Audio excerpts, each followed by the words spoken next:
Hello everyone, welcome back to run academy. देखिए, आप already जानते हैं कि मोल कंसेप्ट के जो एक्सरसाइज 5B है उसके क्वेश्चन आंसर हम डिस्कस कर रहे हैं। एंड फर्स्ट 10 क्वेश्चन मैं ऑलरेडी डिस्कस कर चुका हूं। आज हम उसके नेक्स्ट 10 क्वेश्चन को डिस्कस करने वाले हैं। तो बिना कोई टाइम वेस्ट किए चलिए शुरू करते हैं।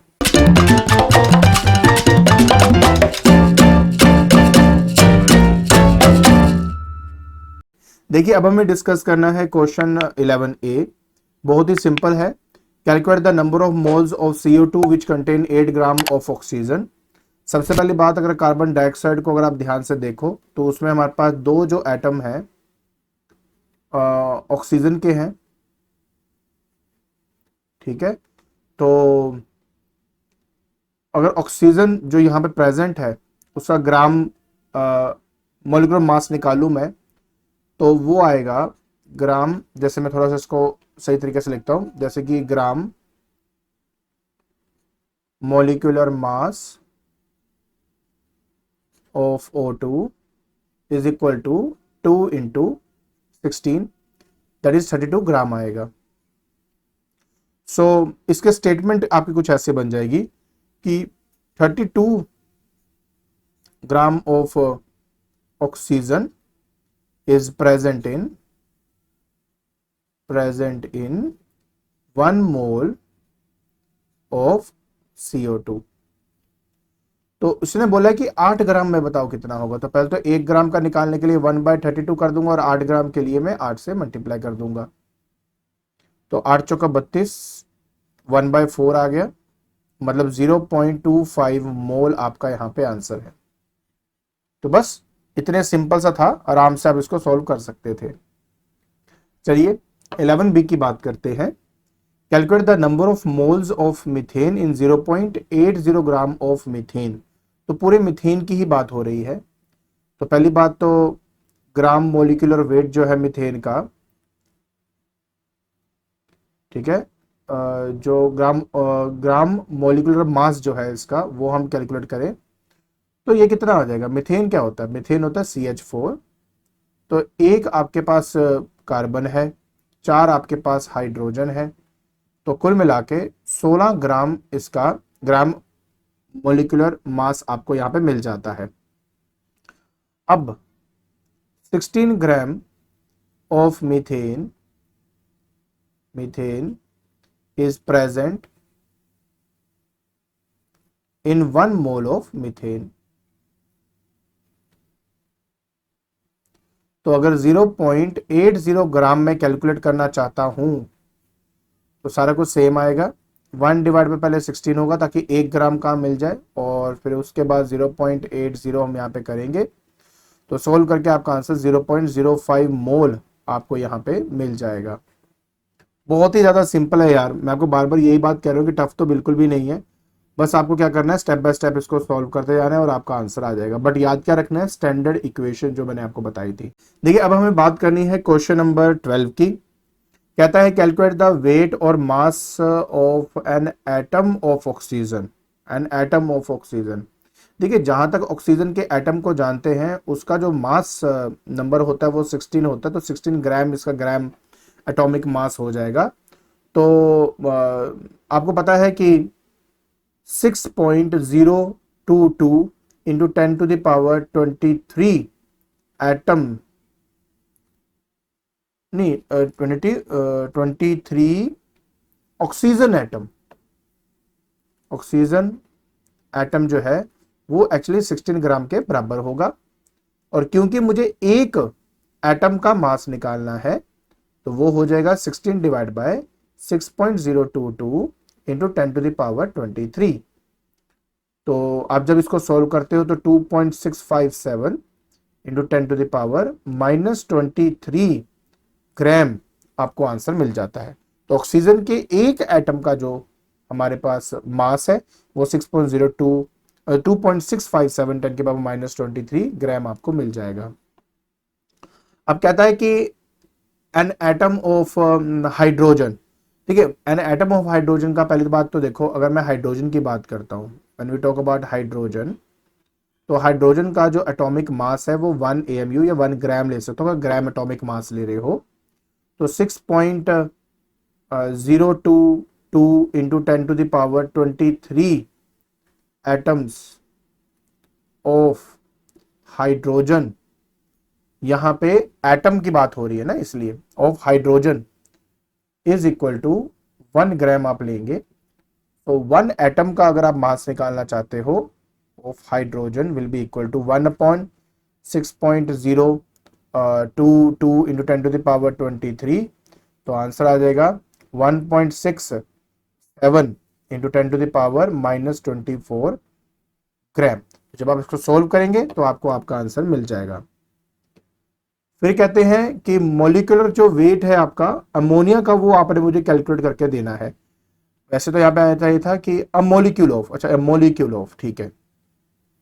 तो सबसे पहले बात ग्राम एटॉमिक या gram molecular weight, gram molecular mass कह लो, वेट कह लो आप अपना, ऑफ NH3। तो अमोनिया का 14 होता है मास नंबर, और 3 यहाँ प्लस आएगा, माइनस नहीं आएगा, यहाँ पे आपका प्लस आएगा। 3 आपके पास हाइड्रोजन है, हाइड्रोजन का मास 1 होता है, तो टोटल 17 ग्राम हो गया आपका, ठीक है। अब उसने एक मोलिक्यूल का बोला है, तो पहली बात तो 6.022 10⁻23 मोलिक्यूल्स ऑफ NH3 आपका 17 ग्राम के बराबर होगा। तो 1 molecule of NH3 will be 17 divide by 6.022 into 10⁻23। Clear हो गया? ओके, अब हमने क्या करना है, इसको ऑफ कोर्स सॉल्व करेंगे, और सॉल्व करने के बाद आपका आंसर आ जाएगा 2.823 इंटू 10⁻⁻23 ग्राम। ठीक है, कैलकुलेशन तो आपको करनी ही पड़ेगी। ये 10⁻23 ऊपर जाएगा तो 10⁻⁻23 आ गया। 17 को डिवाइड करना है 6.022 के साथ, तो आपका ये वाला आंसर बन जाता है। चलिए अब हम बात करते हैं नेक्स्ट। अब कहता है कि 22 एटम 10⁻22 एटम्स ऑफ कार्बन, उसका अपने वेट या मास बताना है। बहुत ही ज़्यादा सिंपल है। पहली बात तो देखो, अब मुझे ये तो पता है ना यार डी पार्ट के अंदर कि कार्बन का जो मास नंबर है वो 12 होता है, तो मैं लिखूंगा 6.022 atoms of carbon have mass equal to 12 gram. तो 1 इंटू 10⁻23 कहाँ गया? तो 1 एटम का मास क्या होगा? मास of 1 atom of carbon, so answer आएगा 12 डिवाइडेड बाय 6.022 10⁻23। मुझे निकालना है मास ऑफ 10⁻22 एटम्स का ऑफ कार्बन, तो वो आ जाएगा 12 डिवाइड बाय 6.022 10⁻23 इंटू 10⁻22। बस अब आपने इसको सॉल्व करना है, और आपका आंसर 5 ग्राम है ना, ये तो कट जाएगा इसके साथ और ये डबल होता है, तो ये आपका 0.2 ग्राम आपका आ जाएगा। 0.2 ग्राम जो है आपको आपका आंसर मिल जाएगा। ठीक है, अच्छा अब हम बात करते हैं द मोलिक्यूल ऑफ ऑक्सीजन। ठीक है, देखिए कैसे करेंगे। पहली बात तो हमारा ग्राम मोलिकुलर मास जो है, ग्राम मोलिकुलर मास ऑफ एटम नहीं बोल रहा, ऑक्सीजन मॉलिक्यूल की बात हो रही है, तो O2 that will be 2 into 10 to the power, ओहो क्या कर रहा है, 2 इंटू एक एटम का एटॉमिक मास जो होता है वो 16 ग्राम होता है, ग्राम एटॉमिक मास, तो 2 इंटू 32 ग्राम आ गया। ठीक है, सो मास, हाँ मास ही लिख सकते थे हमें, तो mass of 6.022 into 10 to the power 23 molecules of oxygen will be equal to 32 ग्राम। ये स्टैंडर्ड वैल्यू हो गई, और मुझे एक मॉलिक्यूल को का फाइंड करने को बोला है, of oxygen will be equal to 32 divided by 6.022 10 की पावर 23। बस आप इसको सॉल्व करेंगे, आपका answer 5.314 into 10 to the power -23 gram आपको यहाँ पे मिल जाता है। ठीक हो गया, आगे चले। नेक्स्ट वो कहता है कि भाई 0.25 ग्राम एटम ऑफ कैल्शियम, पहली बात मास ऑफ 2.2 की बात कर रहा है ना आपका ये। So mass of 1 gram atom, 1 gram atom of calcium, हमने पढ़ा हुआ है यार, ये हमारा 40 ग्राम के बराबर होता है। तो 0.25 ग्राम के लिए अगर वो निकालना चाहता है, ठीक है, actually 1 mole of calcium atom या 6.022 10 की पावर 23 जो एटम्स हैं वो 1 ग्राम एटम के बराबर होता है। तो यहाँ पे 0.25 ग्राम एटम की बात हो रही है। तो 0.25 ग्राम एटम जो है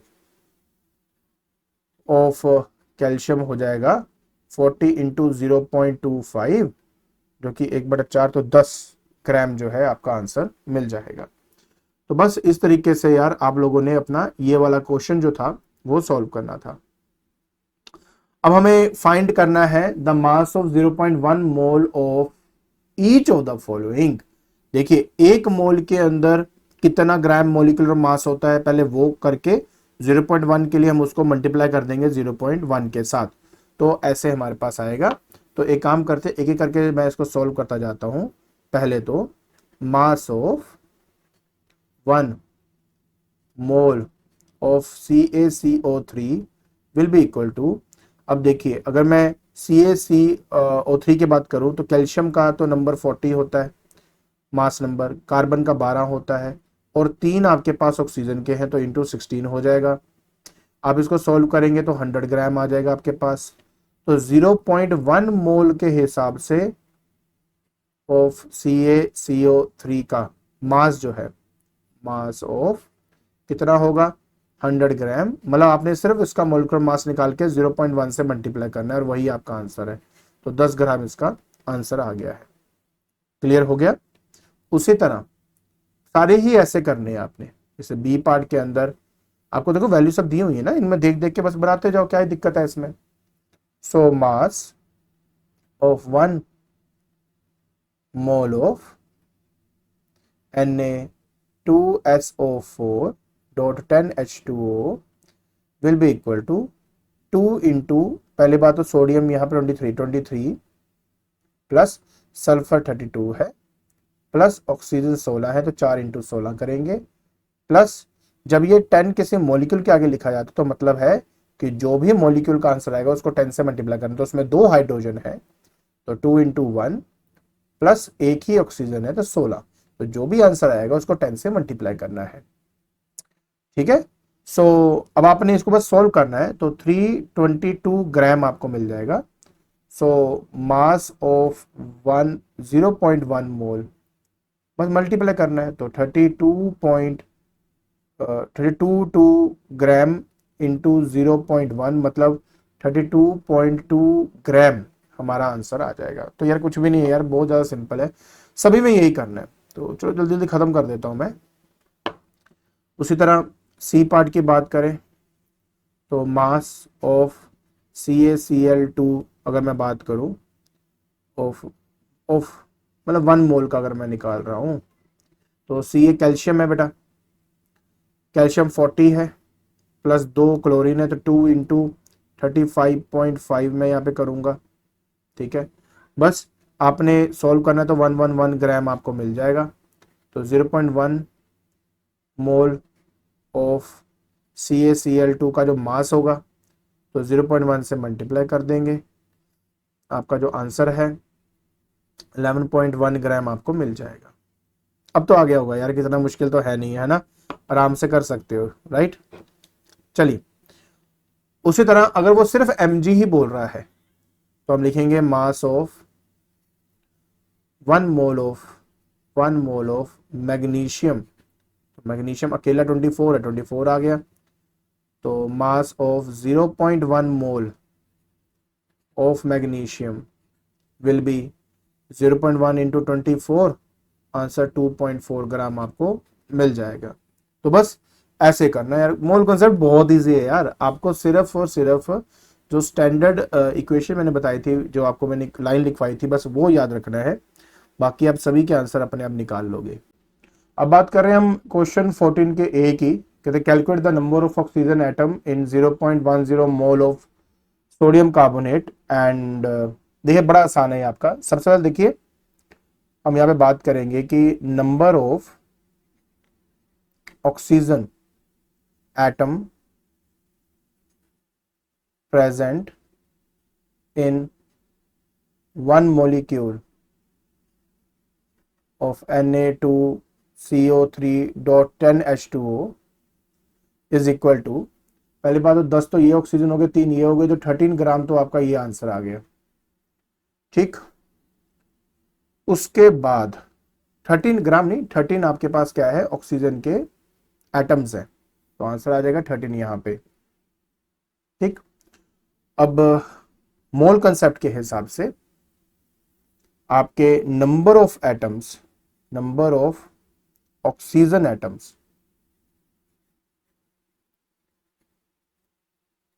इन 1 मोल ऑफ Na2CO3.10H2O, वो हमारे पास कितने आ जाएंगे। तो 1 मोल, देखो एक सिंपल सी बात है, कोई भी मॉलिक्यूल होता है ना, अगर उसका 1 मोल ले लिया जाए तो उसके अंदर 6.022 इंटू 10⁻23 जो है आपके पास एटम्स होते हैं, बट उसमें कुल मिला के अगर ये एक मॉलिक्यूल की बात है, बट उस एक मॉलिक्यूल में 13 आपके पास ऑक्सीजन के एटम है, इसलिए इसको 13 से हमें मल्टीप्लाई करना पड़ेगा। सो 0.1 मोल के हिसाब से अगर कैलकुलेट करूं तो आंसर आपके पास आएगा 6.022 10⁻23 इंटू 13 और मल्टीप्लाई बाई 0.1 आपको यहाँ पे करना पड़ेगा। तो फाइनली हमारा आंसर 7.8 इंटू 10⁻23 एटम्स हमारे पास आ जाएगा। आपको समझाता हूँ फिर से, देखिए एक मोल ऑफ इतने, एक मोल अगर मैं इसका लेता हूं तो उसमें 6.022 इंटू 10⁻23 आपके पास मॉलिक्यूल्स होते हैं, बट उस एक मॉलिक्यूल के अंदर 13 ऑक्सीजन होने की वजह से नंबर ऑफ ऑक्सीजन कितने हो जाएंगे, ये इंटू 13। तो एक मोल अगर मैं इसका लेता हूं तो इसमें इतने नंबर ऑफ ऑक्सीजन एटम है, लेकिन 0.1 मोल की बात करूंगा तो हम उसको मल्टीप्लाई कर देंगे 0.1 के साथ और टोटल नंबर ऑफ एटम्स हमें मिल जाएंगे। आई होप आपको ये बात समझ में आ गई होगी। चलिए अब आपको लेके चलता हूं आपके नेक्स्ट क्वेश्चन की तरफ। देखिए अब हमें बात करनी है, दैट इज क्वेश्चन नंबर 14 के बी पार्ट की, calculate the number of gram atoms in 4.6 gram of sodium. देखिए जो ग्राम एटॉमिक मास होता है वो आपका किसी भी, मतलब अगर मैं मान लीजिए सोडियम लेता हूं, पोटेशियम लेता हूं, और उसका अगर मैं ग्राम एटॉमिक मास निकालूं तो वो ग्राम एटॉमिक मास उसके 1 ग्राम एटम के बराबर होता है। इसके बारे में हमने मोल कॉन्सेप्ट में स्टडी करी थी, और उसी कॉन्सेप्ट का इस्तेमाल करते हुए मैं इसका यहां पर सॉल्यूशन करूंगा। तो देखिए अगर मैं एक सोडियम की बात करूं, सोडियम एक सिंगल एटम है, और इस सिंगल एटम का जो ग्राम एटॉमिक मास है वो 23 होता है। तो मैं लिखूंगा कि 23 ग्राम ऑफ सोडियम वो 1 ग्राम एटम के बराबर है, 1 ग्राम एटम के बराबर है। तो 1 ग्राम की अगर मैं पर्सपेक्टिव की बात करूं कि 1 ग्राम ऑफ सोडियम अगर लिया जाए तो वो कितने ग्राम एटम के बराबर है, तो 1/23 यहां पे लिखा जाएगा। और मुझे बोला गया है कि 4.6 ग्राम ऑफ सोडियम का कितना ग्राम एटम होगा, तो मैं 1/23 एंड इंटू 4.6 मैं इसको कर दूंगा। बस मुझे इसको सॉल्व ही करना है, और आप देख सकते हो कि ये 0.2 मतलब 0.2 ग्राम एटम आपका यहां पर आंसर आ जाएगा। तो बहुत ही सिंपल है, बट आपको पता होना चाहिए कि ग्राम एटम्स क्या होते हैं और वो कैसे रिलेट किए जाते हैं। अगर ये पता है फिर तो ये न्यूमेरिकल कुछ भी नहीं है आपके लिए। देखिए अब हमें डिस्कस करना है क्वेश्चन 14 का सी पार्ट कहते हैं calculate the number of moles in 12 gram of oxygen gas. अगर ऑक्सीजन गैस की बात करूं तो ये O2 मॉलिक्यूल से बना हुआ है और इसका क्योंकि ये मॉलिक्यूल है तो मैं ग्राम मॉलिक्यूलर मास अगर इसका देखूं तो ये 2 इंटू ये दो हमारे एटम से बना हुआ है, ये डाइएटॉमिक है नेचर में, तो एक ऑक्सीजन एटम का जो मास है वो 16 होता है, तो मैं 16 इंटू 2 करके 32 ग्राम जो है वो अपना ग्राम मॉलिक्यूलर मास जो है ऑक्सीजन का वो यहां पे कैलकुलेट कर लूंगा। अब स्टैंडर्ड इक्वेशन क्या कहती है? स्टैंडर्ड इक्वेशन हमारी ये कहती है कि 32 ग्राम ऑफ O2, ठीक है, is equal to 1 mole of O2।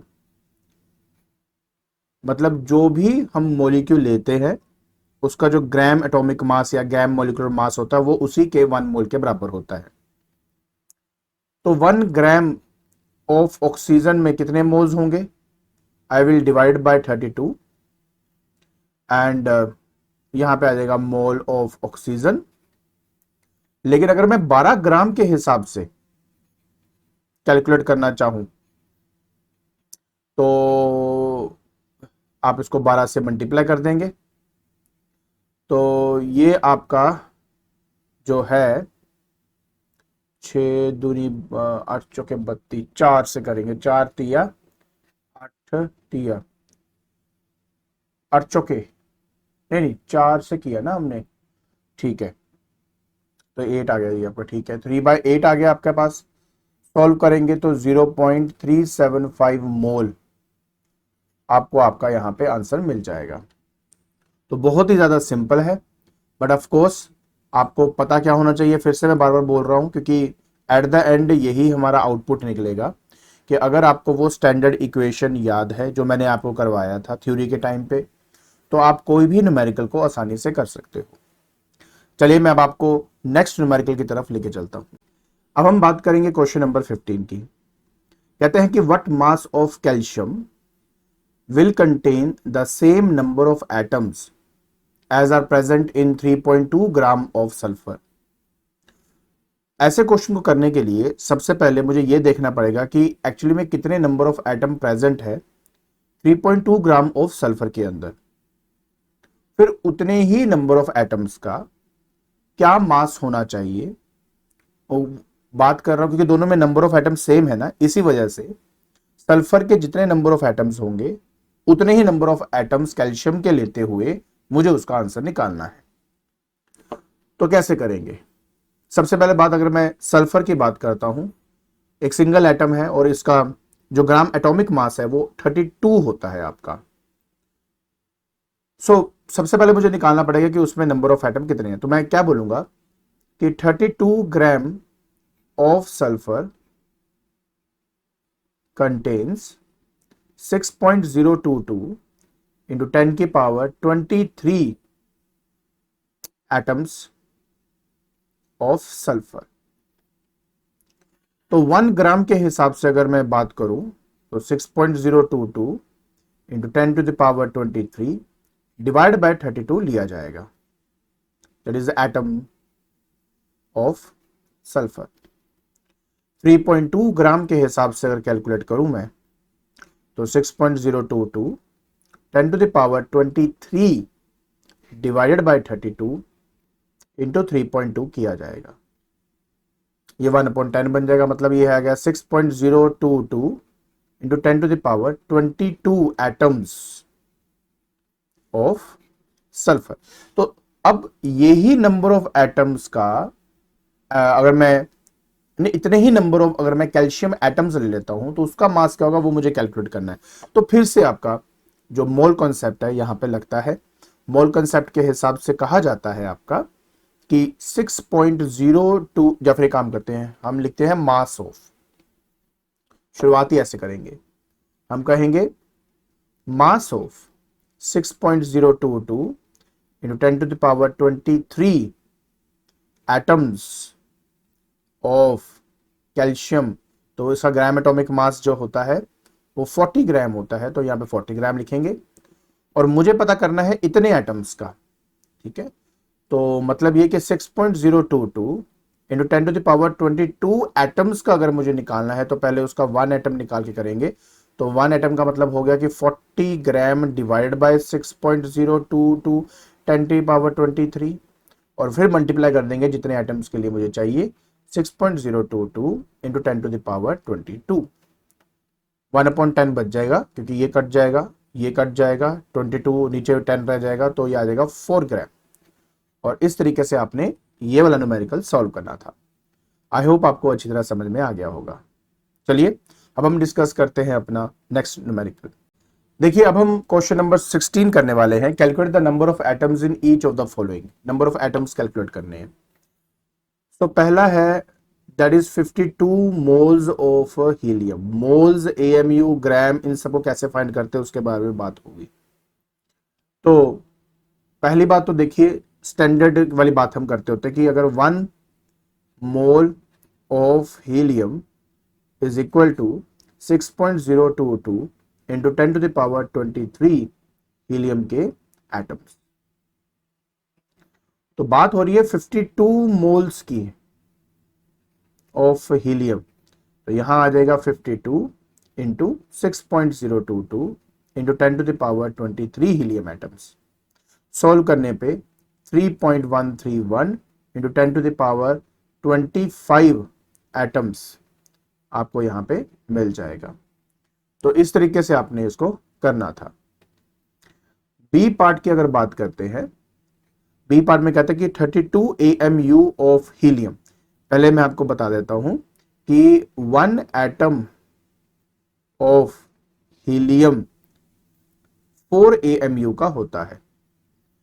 अगर आप हीलियम के एटम को देखो तो नीचे 2 पर 4 लिखा होता है, तो मास नंबर 4 होता है, तो इसलिए इसका एक हीलियम एटम का जो एटॉमिक मास होगा वो 4 AMU लिया जाता है।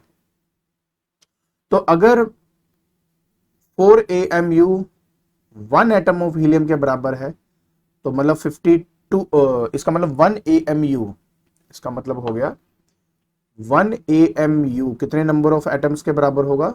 1 AMU of helium will be equal to 1/4 atoms of helium.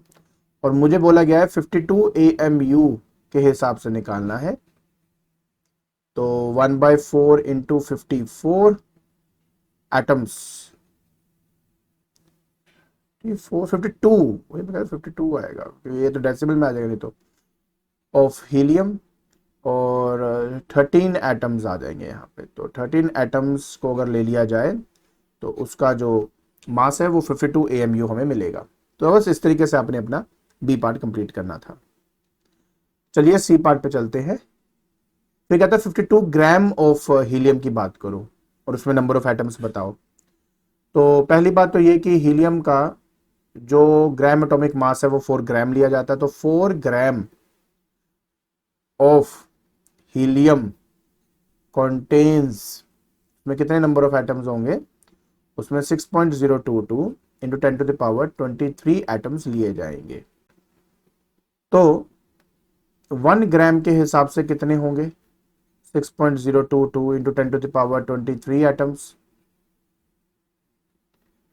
और अगर 52 ग्राम के हिसाब से देखा जाए तो 6 डिवाइड बाय 4 भी तो आएगा यहाँ पे, तो 6.022 10⁻23 डिवाइड बाय 4 इंटू 52 आप यहाँ पे करेंगे तो ये 13 आ जाएगा, 13 का मल्टीपल बनेगा, तो 7.828 इंटू 10⁻24 एटम्स आपके पास आंसर आ जाएगा व्हेन यू सॉल्व इट।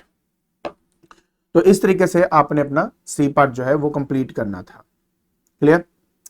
चलिए अब हम बात करते हैं अपने नेक्स्ट क्वेश्चन की। देखिए अब हम बात करेंगे क्वेश्चन नंबर 17 की। Calculate the number of atoms of each kind, okay, number of atoms in each kind in 5.3 grams of sodium carbonate. देखिए पहले तो सोडियम कार्बोनेट का फॉर्मूला पता होना चाहिए, Na2CO3। अब प्लीज समझना इस बात को, इसके एक मॉलिक्यूल के अंदर 2 एटम्स जो हैं वो हमारे सोडियम के हैं, एक एटम जो है वो हमारा कार्बन का है, और 3 एटम्स जो हैं वो मेरे ऑक्सीजन के। इसने एटम्स बोला है मेरे को यहां पे। तो पहले तो मैं ये जानने की कोशिश करूंगा कि 5.3 ग्राम के अंदर कितने नंबर ऑफ मॉलिक्यूल्स हैं मेरे सोडियम कार्बोनेट के। उसके बाद जितने नंबर ऑफ एटम्स मुझे मिल जाए, जितने नंबर ऑफ मॉलिक्यूल्स मुझे मिल जाएंगे, उन हर मॉलिक्यूल्स को अगर मैं 2 से मल्टीप्लाई कर दूंगा तो वो नंबर ऑफ एटम सोडियम आ जाएगा। अगर 3 से मल्टीप्लाई कर दूंगा उस नंबर को, क्योंकि एक मॉलिक्यूल के अंदर अगर मेरे पास 3 ऑक्सीजन है तो जितने नंबर ऑफ मॉलिक्यूल्स मैं निकाल लूंगा और उनमें अगर मुझे ऑक्सीजन पता करना है तो मुझे इस नंबर से उसको मल्टीप्लाई करना पड़ेगा। सो इसी कॉन्सेप्ट को ध्यान में रखते हुए सबसे पहला जो स्टेप होगा वो है ग्राम मोलिकुलर मास निकालना सोडियम कार्बोनेट का।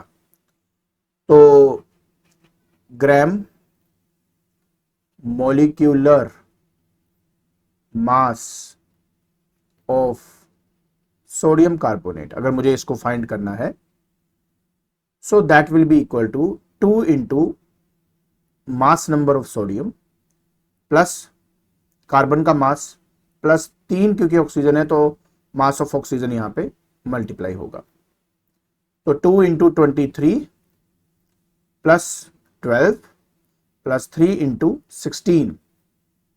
आप जब इसको सोल्व करोगे आपका आंसर 106 ग्राम जो है वो आपको मिल जाएगा यहां पे। तो अगर आप मुझे बोलते हो कि बताइए इसमें नंबर ऑफ एटम्स कितने होंगे, तो पहले तो मैं देखो standard value 106 gram of sodium carbonate contains कितने मॉलिक्यूल्स। तो कितने मॉलिक्यूल कंटेन करता है 6.022 into 10 to the power 23 molecules.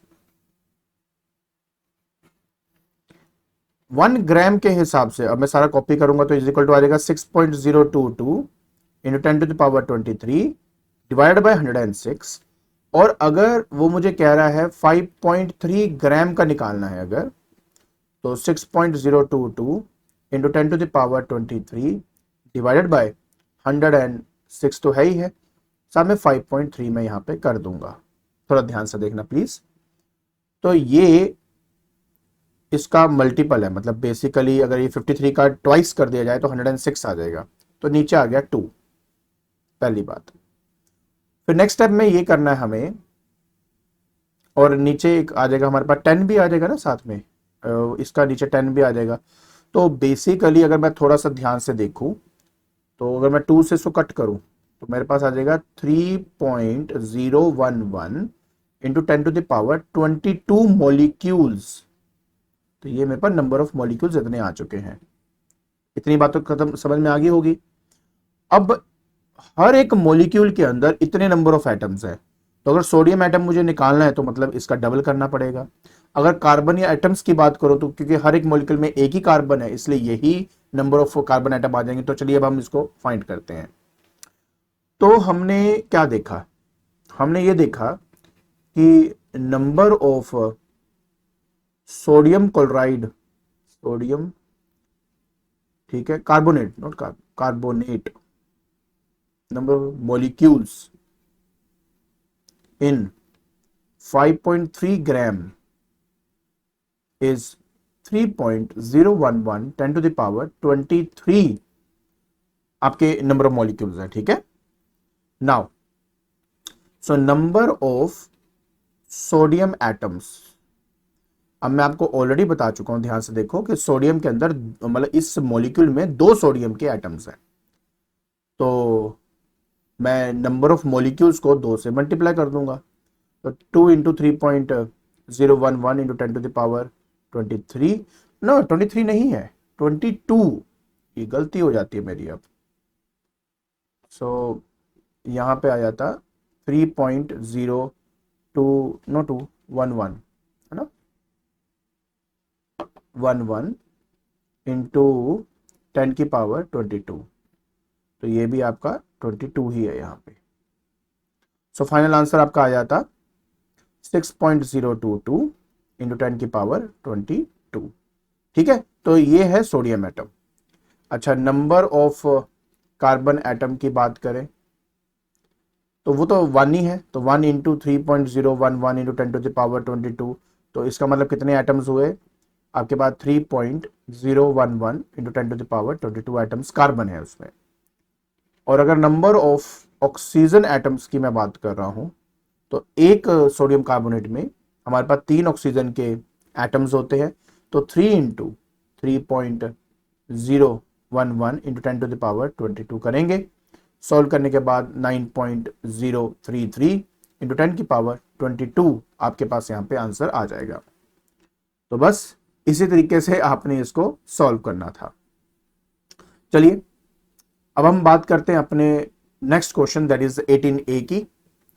अब कहता है calculate the mass of nitrogen supplied to a soil by 5 kg of urea. तो देखिए पहले तो यार मुझे चेक करना पड़ेगा कि इसमें नाइट्रोजन प्रेजेंट कितने हैं, और जो नाइट्रोजन इसमें प्रेजेंट है उसका मोलर मास क्या है, मतलब एज अ मास वाइज वो कितना प्रेजेंट है इसके अंदर, फिर मैं उसके अकॉर्डिंगली आंसर बता सकता हूं। तो सबसे पहले काम करते हैं, पहले हम इसमें ना ये पता करते हैं कि मोलिकुलर मास क्या है, ग्राम मोलिकुलर मास क्या है ना इसका। चलिए करते, कोई बात नहीं, करके देखेंगे तब आएगा ना।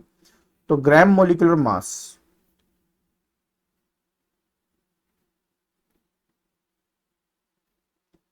ऑफ यूरिया, देखिए सबसे पहले तो यार मेरे पास अगर थोड़ा मैं इसको इलेबोरेट करूं तो एक हमारा कार्बन, एक हमारे पास ऑक्सीजन, उसके बाद क्योंकि इस ब्रैकेट के बाहर 2 है तो 2 यहां आएगा, सबका ही मल्टीपल 2 हो जाएगा।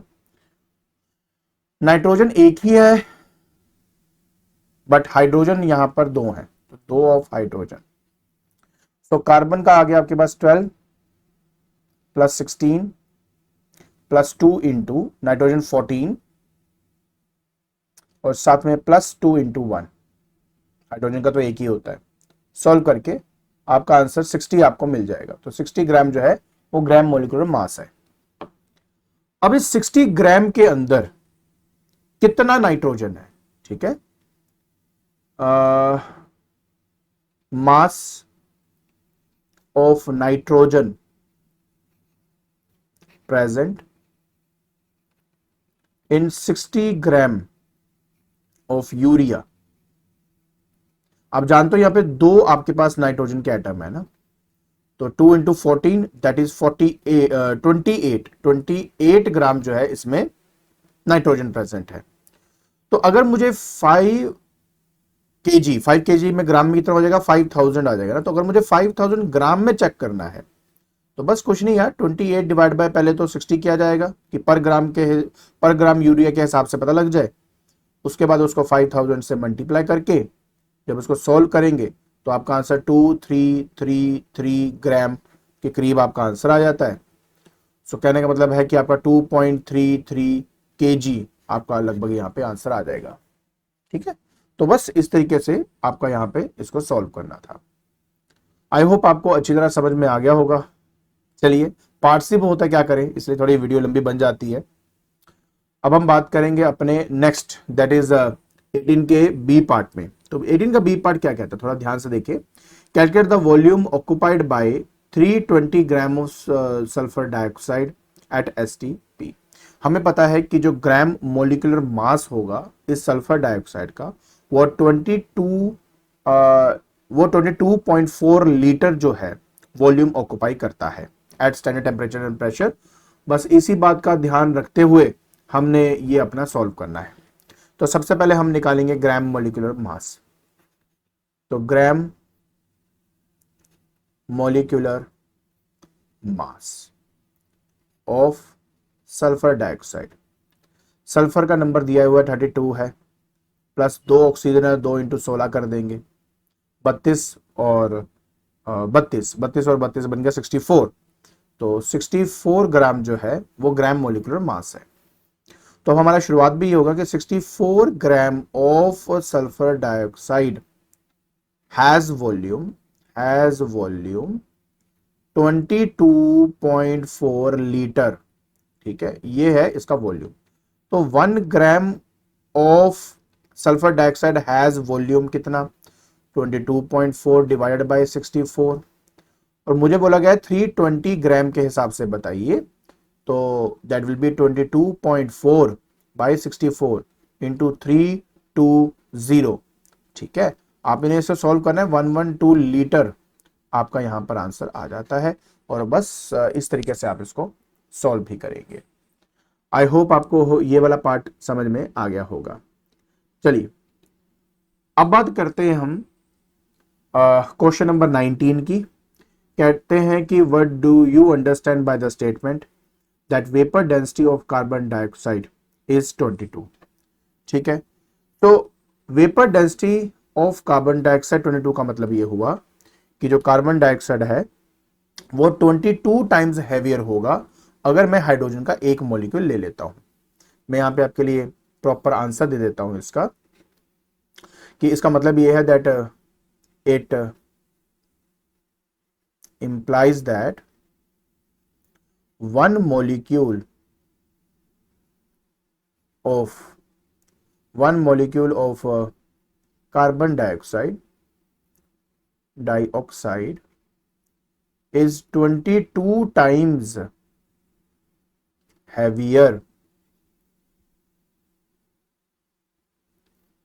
than one molecule